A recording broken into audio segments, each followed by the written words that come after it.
এবারে 5 নম্বরের অঙ্ক বলছে ফারুক একটি বৃত্ত আঁকবে যার ক্ষেত্রফল হবে 616 বর্গমিটার। হিসাব করে দেখি ফারুক যে বৃত্ত আঁকবে তার ব্যাসার্ধের দৈর্ঘ্য কত এবং পরিধি কত। ব্যাসার্ধের দৈর্ঘ্য এবং পরিধি চাওয়া হয়েছে। তাহলে আমরা ধরি বৃত্তের ব্যাসার্ধ,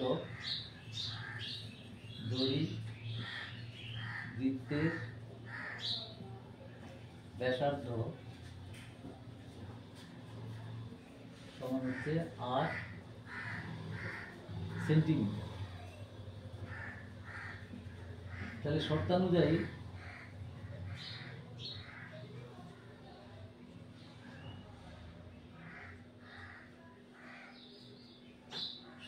বলেছে ক্ষেত্রফলটা বলে দিয়েছে। তাহলে আমাদের 22/7 ইন্টু আর স্কোয়ার ক্ষেত্রফল, সেটা ইকুয়াল টু 616। তাহলে এখান থেকে লিখতে পারি আমরা আর স্কোয়ার ইকুয়াল টু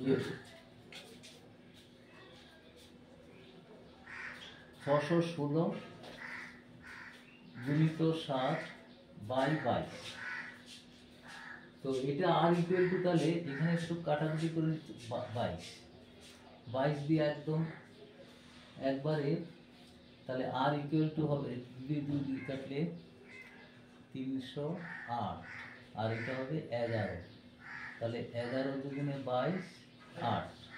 তাহলে আর ইকুয়াল টু হবে √28 ইন্টু 7, তার মানে 4 গুণিত 7 ইন্টু 7, তাহলে ইকুয়াল টু হবে 2 গুণিত 7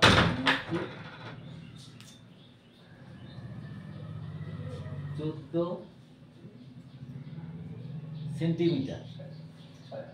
তাহলে পরিধি কত হবে?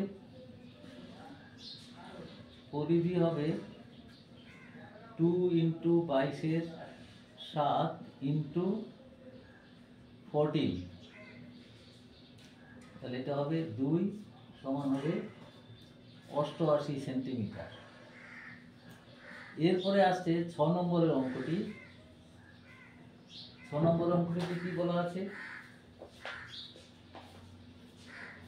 পলাশ ও পিয়ালি দুইটি বৃত্ত এঁকেছে যাদের ব্যাসার্ধের অনুপাত 4:5। হিসাব করতে গিয়ে দুইজনের আঁকা বৃত্তের দুটি ক্ষেত্রফলের অনুপাত কত। দেখো, দুটি বৃত্তের ব্যাসার্ধের অনুপাত,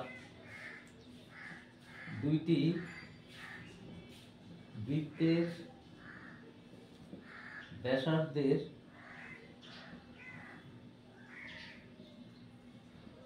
অনুপাত 4:5। তাহলে আমরা ব্যাসার্ধ দুটিকে ধরতে পারি, ব্যাসার্ধ দুটি লিখতে পারি 4x একক এবং 5x একক। তাহলে আমরা ক্ষেত্রফলের অনুপাত লিখতে পারি, ক্ষেত্রফলের অনুপাত ইকুয়াল টু হচ্ছে pi into r square into 4x whole square by pi into 5x এর হোল স্কোয়ার।